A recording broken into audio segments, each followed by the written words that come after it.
Come sit with me? Yes. Okay. Well, we're here. All right. So today, I promised several people that I was going to do a video with you on relationship. Yeah. And I would make mention of them. I can actually name them first name. I will name Marianne, who has the intelligence of the loving heart. Highest intelligence. That's the one that's attributed to Christ, by the way. Love. And they consider that the highest intelligence in the mystical world. And so that's a person of great value in my life. And she said she'd watch this. And then two others, Jane, who was one of the brightest of the bright, that I was so fortunate to teach. And then Roland, who just intercepted the messages and spoke up, and he was just brilliant in one of the most brilliant classes I could ever hope to have. I remember that class. And that was when I was teaching for free, completely. It was just so much fun to go in and talk to them. And they were like sponges. And they were creative sponges, amazing people. So all week long, I promised, I tried to entice them to watch by mentioning relationship. And all week long, I've been looking at so much of the stuff that I've done. I went back into a private writings, 95 pages of stuff, and it's all there, but I wouldn't want to just sit here and read it. I would rather try to talk about something that would be interesting to anybody who watched it. There are so many ways to talk about relationships, so many ways to begin a talk about it. You can start with transactional analysis and the ego states and all this. And that certainly comes into play. It can be referenced as part of this central point that I would like to get to. But I think if I want to make it as interesting as possible, we can start with relationship in sex, the sex act, okay? And we can go into it from there. Sure. And talk about the various forms of relationship that you can find in that act going on between people, or in some cases among people, implying more than two, okay? There's so much to say negative about what goes on in the sex act. There are people who have to hurt people, kill them.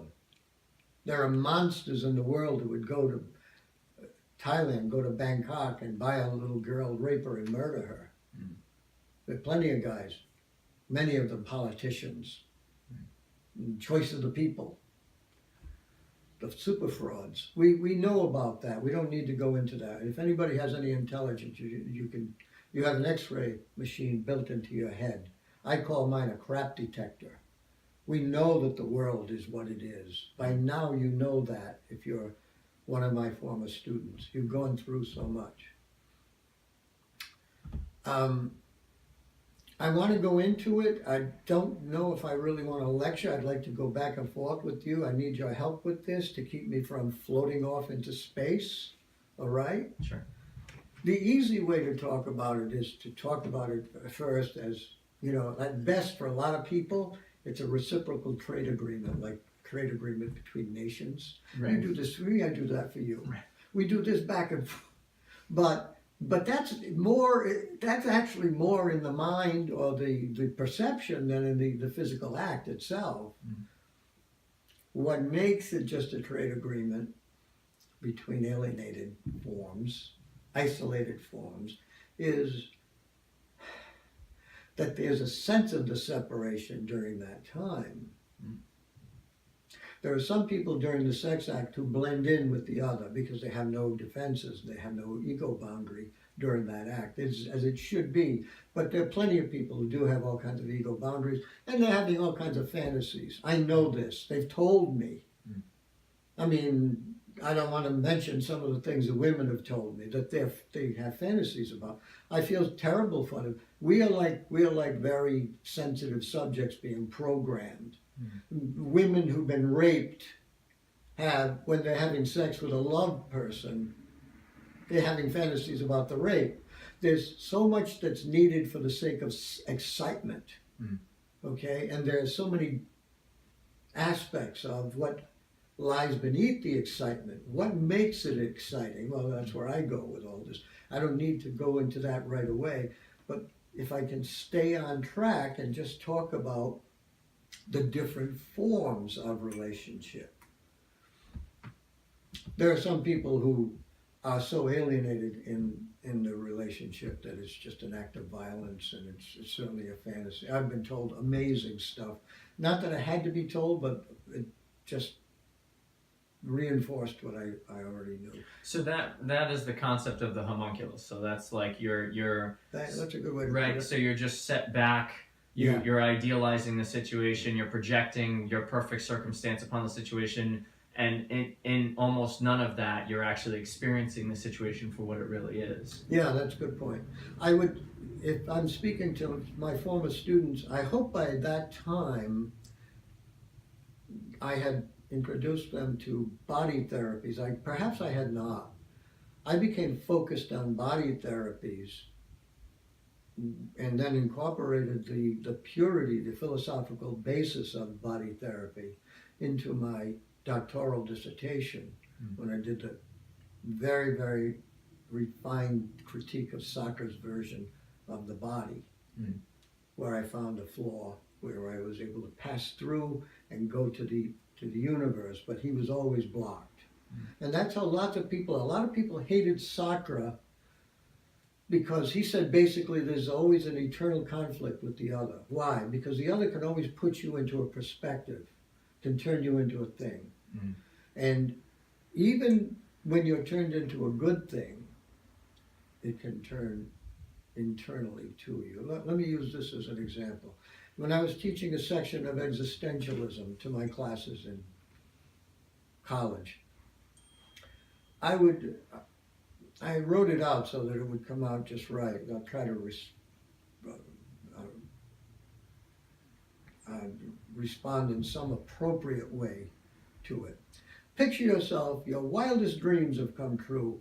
Everything is going perfectly well for you, and people love you. You go to any place where there are people and they all turn to you and they virtually applaud you and they laugh at every insinuation of humor, and you are just picked up onto the cloud of their approval, of their idolization of you. It's a form of idolatry. You are up there. You are Saddam Hussein, surrounded by people who are going to kiss your ass all the time. You're any of the great leaders, the great people who sat at, we call them great because they had great power. They were tiny people. They were little monstrous children in many cases. Certainly, emotionally. And it was proven by the conditions. If people ever got what they really want, they would find out how old they really are. Anyway, this would happen, and anywhere, this goes on and on. I mean, you're virtually put on a throne. Isn't that wonderful? And then one day, where all these fawning people are around you and smiling, kind of like the Red Queen in Alice in Wonderland, all the fake noses and chins and bellies, and all of a sudden, from out of nowhere, you don't even see it coming, you don't even think you will it. You explode in anger and you scream at them to get the hell out of your life, get away from me, and because somehow you feel cheated. And what is being cheated there? Go to Sartre. You are being judged. Now he uses the example that is so excellent. It's funny. It's one of his better ones. He says, there you are, you're walking down the corridor, maybe you're in a hotel or something, and you hear noises coming from a room. Well, I always embellish it, and I say, well, because you're a civic-minded person, you're worried that somebody is being harmed, you go to the keyhole, you get down on one knee and you peek through I'm sorry to use that word, you peek through the keyhole, and as you're watching, you're totally absorbed out there, he says. He likes to talk about it this way. You're really in the room. You're very little of the self. And then all of a sudden you hear a step. behind you, and it all comes back, and it comes back in a certain way. Right. Not only are you perceived as a certain kind of object, but you're perceived as one of the lowest. You're peeping Tom. Right. Right. And so you're just degraded. You go from a spiritual emptiness and nothingness while you're watching that, just being absorbed in the passion that you're observing, and suddenly you're back to yourself feeling like a piece of dung. And that's an excellent way to use it. But the fact is that under any circumstances, if you are reduced to the status of a thing, anything, if you're considered to be a saint, then you are being cheated.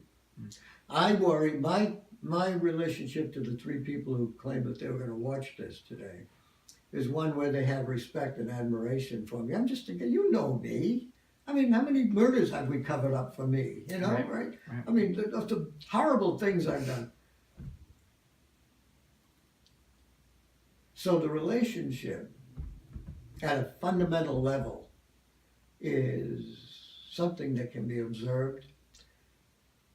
And I don't know about improving anything. I've never fixed anything. All I can do is say, hey, take a look at something. That's all I can ever do. Don't put me on a pedestal. Krishnamurti said it. Don't make me your teacher, because if you do, you'll destroy me and you'll destroy yourself as well. You'll bring me down because you'll see the flaws and you'll lose faith. And so to bring it back to your point originally about sexual interaction, if two people are doing this back and forth to each other, it would seem that they're putting each other up on a pedestal, not actually experiencing each other for who they really are. Yeah, and that comes out of a need. I wouldn't even say putting each other on a pedestal. Okay. Just getting approval from the other, getting love, what looks like love. Right. But a lot of people don't believe that it's really love. Right. But you love me because I'm doing this. Right. Would you still love me? It's a utility. The utility is there, and that's another existential point that I knew I should address. I would think people understand this, but Soccer pointed it out, many of the existentialists pointed it out, many good psychologists will point it out. Everything that we perceive goes through the self. It's a loop. It's so quick. The self is in every perception, meaning it's looking for entertainment or value of some fundamental kind. Value. We are drawn to beauty. We are drawn to exciting things. We're bored with certain things, depending on who we are and how we've been conditioned. I mean, I could go stare at the ocean for hours. I was with a woman up on Cadillac Mountain in Bar Harbor in Maine. It's a beautiful, spectacular view. You overlook the harbor, you see boats, you got forests, you got amazing, top of the mountain. 15 minutes later, let's go, she said. So different values, different perceptions. Right. There's not a utility in that. Right. For me, I've learned that there's not much. Well, I mean, this is personal, but most of the world is without utility for me. I look for certain basic things that will really touch me. Like, I get a lot of stuff on Facebook, and obviously, I love animals. I see stuff on Facebook of a little fawn coming out of the forest and walking up to a little girl and befriending the little girl for a while, until her mother comes and finds the little fawn again later on, maybe. And an actual video of it, Right. a little bit amazing stuff. Right. Now, there's a sharing that's worth looking at. Mm-hmm. There's no reciprocity there, only on the most fundamental level. Right. I mean, the fawn doesn't want the child to hurt it, Right. but has such a sense of harmlessness coming out of this little toddler. Right. And she's 2 years old or so, like that. You know what I mean? Or maybe 3. Maybe she's 3. I don't know kids, but they're perfectly harmless to one another. Right. So there's the only real utility. But there's what's like looking into a mirror at that age. Right. I've spent a lot of time recently thinking about the consciousness of animals and how they must perceive the world, and how Excellent. the Excellent. the concept, the mythical concept of the Garden of Eden and Adam and Eve coming down from the from their utopian position of unconsciousness into consciousness, because this is stuff that Jordan Peterson had brought up, and how it caused a problem initially because it caused a divide, a self-reflection that caused a divide, to become self-consciousness. That is the movement. Right. See, there are too many steps, and I don't mean to criticize you, but eating of the fruit of knowledge, the tree of knowledge, basically meant that you became aware of yourself as a vulnerable thing. Yes. You became aware of your death, your time on. Well, eventually. Yep. Eventually, because you suffer and then you learn that. But you go from, let's say, an animal state where your consciousness is simply observed, but there is a sense of self there. Right. It, you know, I don't want to say it's Sartre's pre-reflective cogito, the pre-reflective sense of I am. Before any thought, there is that. That's always there. It is very much like that. And you see that. I mean, she'll bark at anything on the way down here because of fear. She's afraid of stuff. Sound. I don't like that sound, I bark. But according to the myth, if it's going to be interpreted according to people like Eric Fromm and Alan Watts and me, it's the fall into self-consciousness. So there is always consciousness because there would have to be that in order to experience delight. Right? I mean, we're talking about pleasure, a constant pleasure, because one is not even aware that there is a distinction between oneself and the forest and the Garden of Eden. It's all one. You are that's the extended body. That's the thing that people experience when they take a psychedelic like a psilocybin, the magic mushrooms. No inhibitions. No separation. No separation. The veil is gone, and the consciousness realizes that something that we know already, which is that the consciousness depends completely on the percept. Yes. The percept is the object of perception, but a percept implies the self. It implies the consciousness. It's not an object. Object implies the separate thing. The percept is oneself, and one realizes that. And so somehow this little trick, Alan Watts talked about this 45, 50 years ago in a book that I read, Nature, Man and Woman. But it's a trick of the brain. We have special kind of brain where we just impose this limitation and division, and obviously look what we do to it. We slaughter each other. And we mangle the natural world around us. We implode. Some people do terrible things to animals and other people, and we just kill each other. We keep the population down with wars. Right. I mean, I could lament all this. I'd still like to go back and just focus a little bit about this sense of relationship where that boundary of false separation has been eliminated somehow. Okay. So then the love is no longer, the love making is no longer reciprocal. Right. It's even better than sharing. Because there's no sense. When you're sharing, you're still implying two. Am I correct? Yeah. You see it that way? Yeah. This is better than sharing. This is actual participation in it. Right. And some people are capable of that. I think that almost all of us are. That if we open our hearts up enough, I'm not telling anybody how to do that. Some people just do it through life. I think there have been many schools of thought on this. Yeah. These three people who claim that they're watching this right now, I'm talking to them. I bet they've done this. I'm not teaching them anything. The reason they used to like the stuff I used to say was because they already understood it and had not articulated it. It's as simple as that. All you got to do. It's nice to remember when you forget it too. So. Yeah. It's nice to remember that there's somebody else thinking that way in the world. Right. Yeah. I mean, now we can talk about some of the structures of the utility. Everything is an instrument, but I always try to say this: yes, you can look at everything as an instrument. That's an instrument. It's useful or useless, right? And when we use language, remember I did this talk on relationship in the dojo at the martial arts place where we used to get hurt. Yeah. I talked about at the very beginning, the language betrays the utility. when we say about another person, wow, he's useless. I have no use for him. Right. We imply the instrumentality and everything. Right. You know, what good are you? In other words, how can I use? I even remember seeing a movie. It involved a Castro kind of a guy who was leading a revolution, and he was smart and he was powerful and charismatic and all that. And one of his followers finally said, "Hey, you've been using me."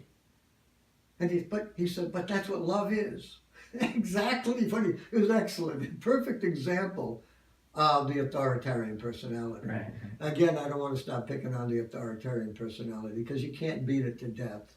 Right. It's just always going to emerge from people. Why? Because people need heroes. Yeah.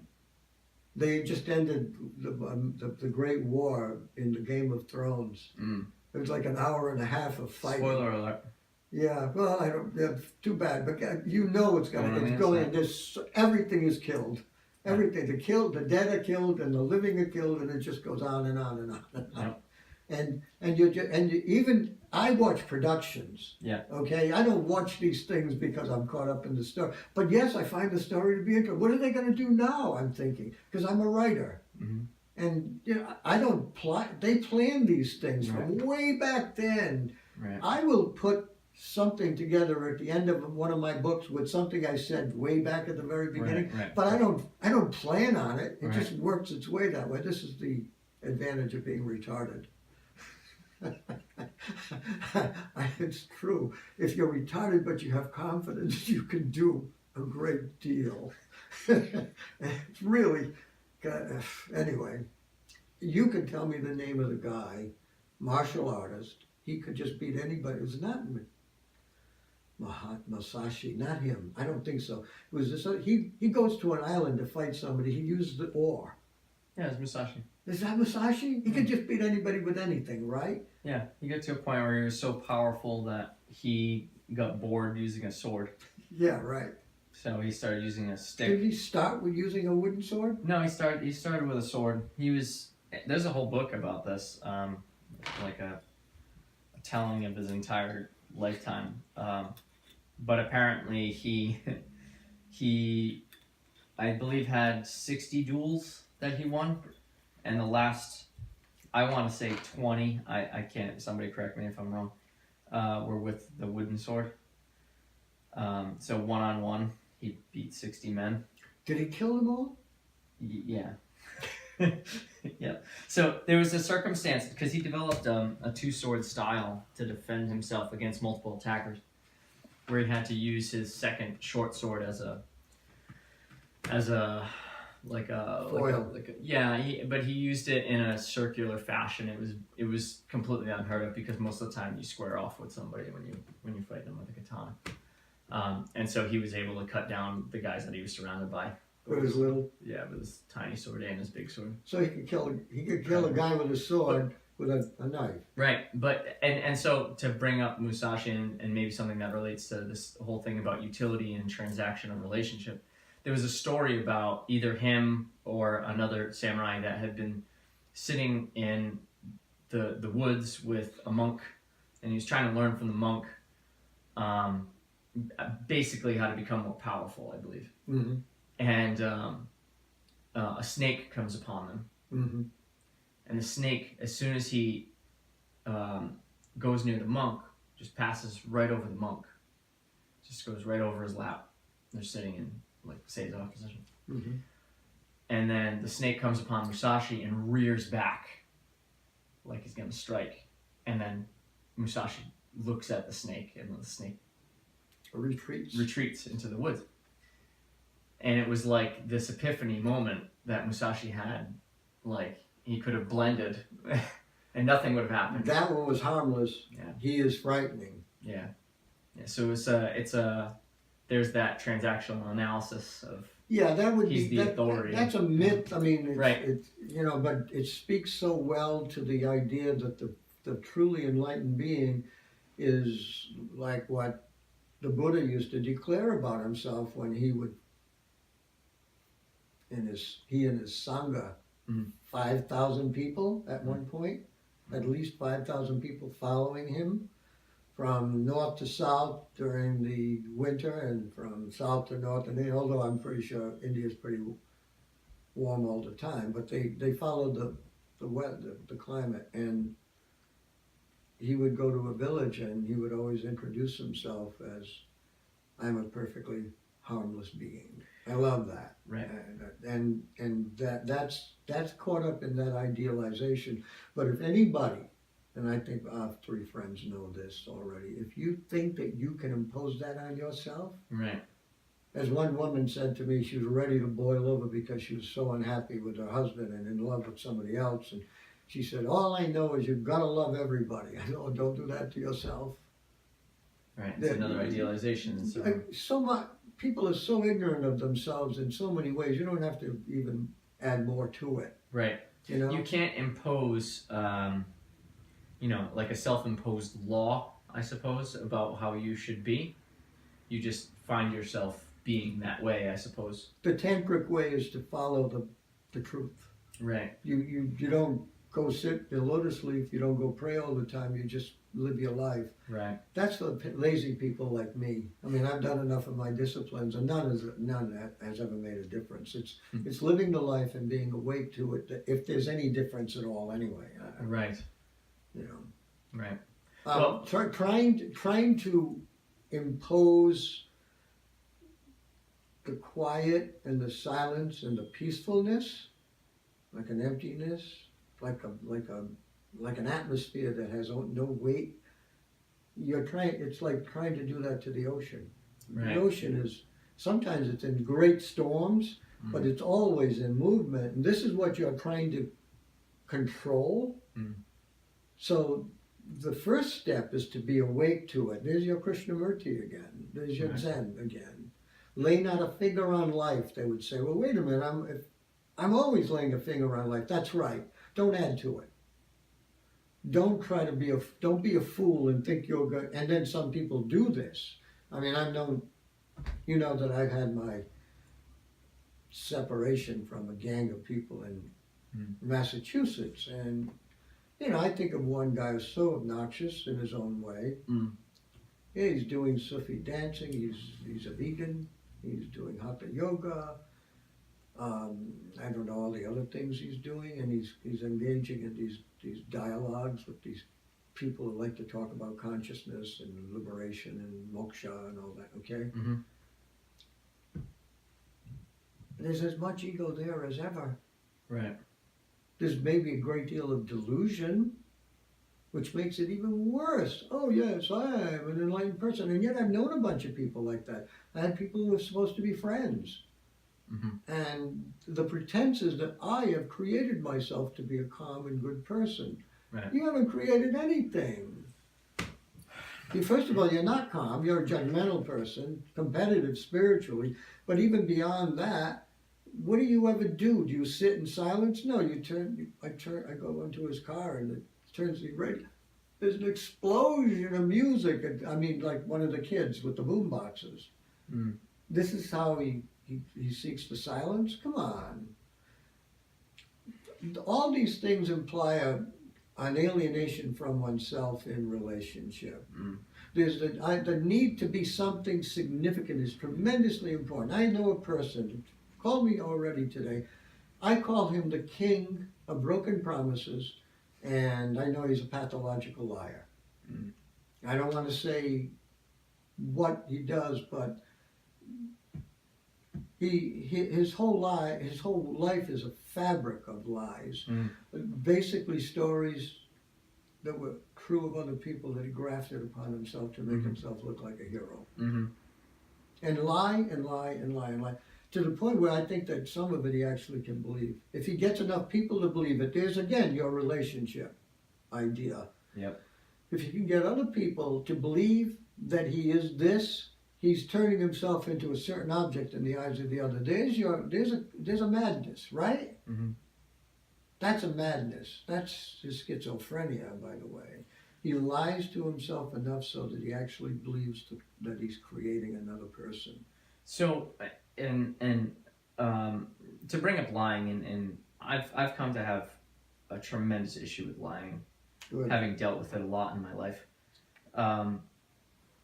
I think it is one of the most harmful things that you can do in a relationship.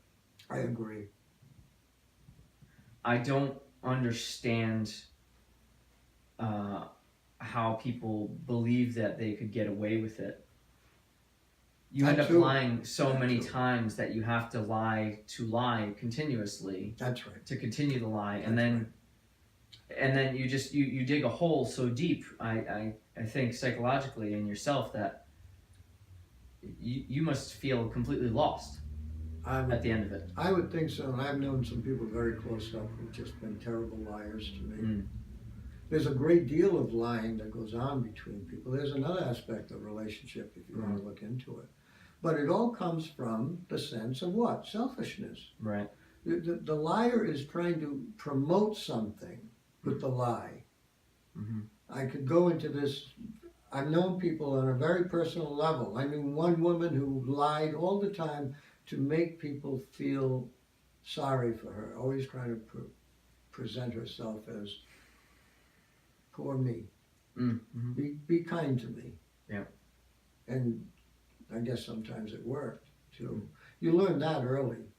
She learned it because her father went disappearing when she was not even 3 years old. She loved him so much.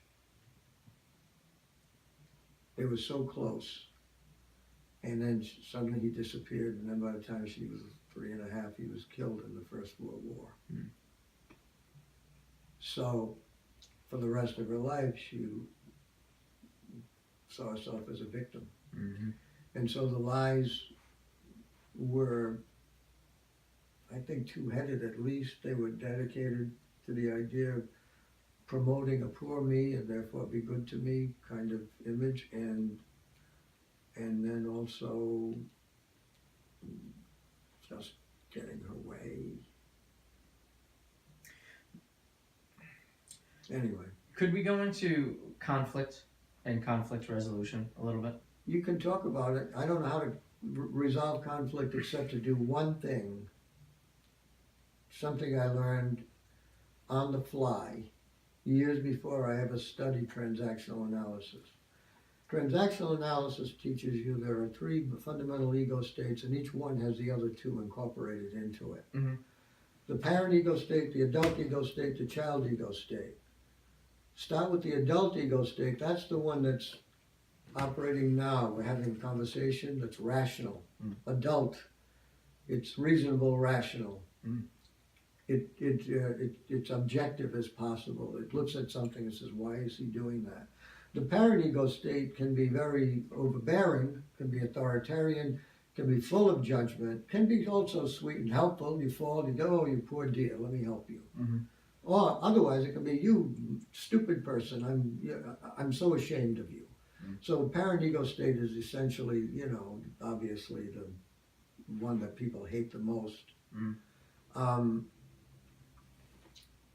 That ego state can actually be used in a proper way too, but it's extremely difficult to change its direction. Yeah.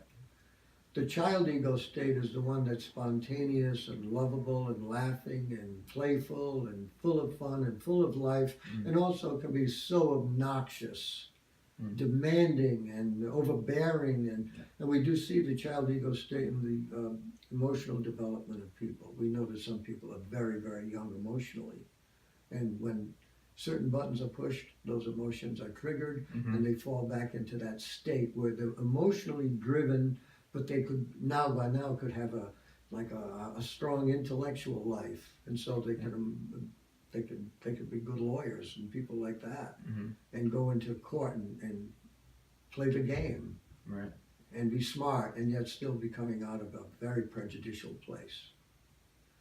So I'm getting lost here. What? Conflict resolution was the thing. Right. I'm on. sorry. And so, if I had a conflict with a certain teacher came into the school, a new guy, but I had met him before, and he just competed with every young man around. Now, some psychologists would say that was a case of latent homosexuality and its reaction formation, because he had all those characteristics, and I don't need to go into that. if he could accept himself, but he couldn't, so he had to fight with all these guys, and you never were comfortable with him because he was always going to say something to put you down, no matter what. And so my way of dealing with him without reacting and then getting him by the throat and put him against the wall. I was boxing with a professional fighter. I was quite capable, but not in my heart. My first way was to resolve this by not using violence. Only if I were attacked would I use violence. So I was either going to take his punishment or I was going to find another way without beating the crap out of him. Right. Okay? And my way was simply to stay in the adult ego state, if I can identify it that way. I would stay in the, yes, I agree, the sky is blue today. I would not be contentious about anything. If he said something that where he was trying to create a reaction, I would give him a completely bland answer without emotion, or I would say nothing at all. Eventually, it convinced him, and he stopped. Stopped attacking me. Interesting. Yeah. Really. It took a while. It took a month, and then it was all over. That is a particular form of conflict where someone is trying to offend you. I suppose that there are several different levels of conflict. Yeah, sure. You know, Always. conflict interaction. Always. One that I was thinking about was if somebody is being, and I'm thinking about particular people that you've had to deal with, somebody is being such a head up their asshole, and they don't realize it, and they're creating this false godlike self that they project into the world, that they're, you know, some up on some pedestal, some authoritarian bully perhaps or something, which we've dealt with countless amounts of. Dealing with them and that sort of situation, I feel as though personally I have an obligation, a moral obligation to humanity, to tell them that they're being an asshole. Okay. I feel as though if I don't, it's doing a disservice to humankind. So you do this? How you go out? Well, see, you're way better than I am. I don't. I don't think it's better. I just think it's so irritable to me that I have to. Right. I have to do it. And how's it worked out for you? It's very stressful, of course, to deal with these situations. And tell people off, huh? Good for you. But it's and again, you're talking about it in the transactional analysis bit. Starting from the adult ego state and just kind of like laying out the parameters of what's going on first. And then my personal issue with what's going on from my limited perspective second. And then immediately followed up with the actions that need to be taken to resolve the circumstance. Here's how you stop being an asshole. Choose to do it or not. But and from what we learned in Kosharu, I can only see 4 resolutions to conflict in general. Escape, conflict, control, conflict, right? Which is you rush right to that third part where you say this is what's going to happen, and then destroy, conflict, which is to say to hell with this and burn the bridges down. You just recited them in the reverse order of your development. When you first start Kosharu, you're more capable of destroying. Destruction. Second, you're more capable of checking or controlling, and the third, you can just escape. Now, I, having applied these concepts for many years, looked at conflict and conflict resolution with a certain limited perspective, and I've come up with a 4th direction that you can go. Cool, good. And this one's the miracle direction. This is like the Gnostic Gospels miracle. You shine the light on the circumstance as objectively as possible, and everyone involved realizes how limited they've been thinking about it, how flawed they are thinking about it, and they actually change their perspective. Wow, John.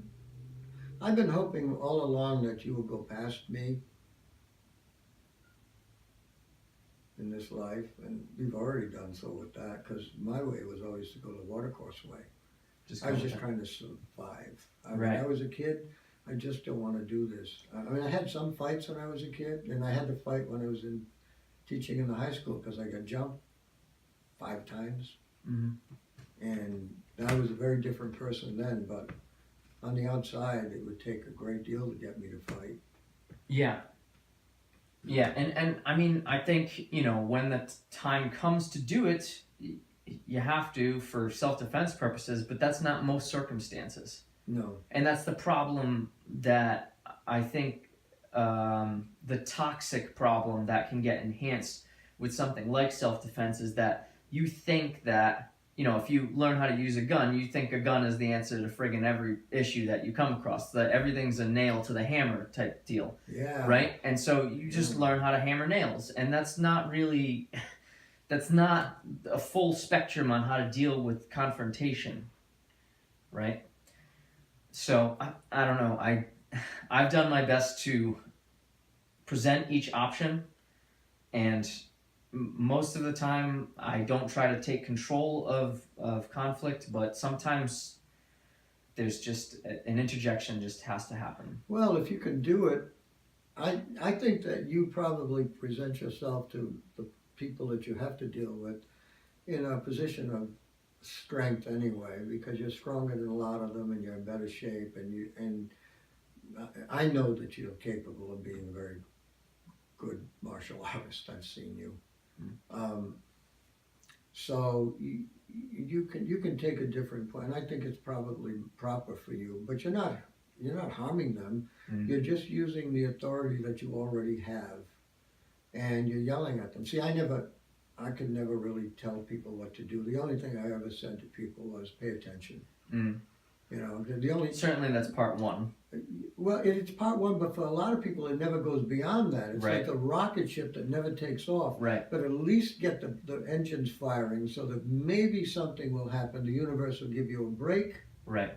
And something good will happen. You're going to ask the universe for it too. Well, so, and I could be completely off in this assumption, but continuing on with a theory that I'm developing over time of how human beings interact, we all have the possibility of serving tremendous purpose for each other here if we can see each other as an organismic consciousness, right? And so we have to watch each other's backs, and that includes telling each other when we're being assholes. Right.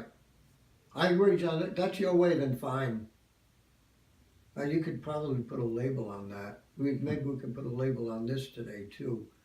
Again, relationship, and we already used the title once before, How Not to Be an Asshole. We have one of those. We do. Way back. That's going to be a book eventually. I can tell. We're going to write that. That's it for today. Okay. Leave us some questions and comments. Thanks, guys.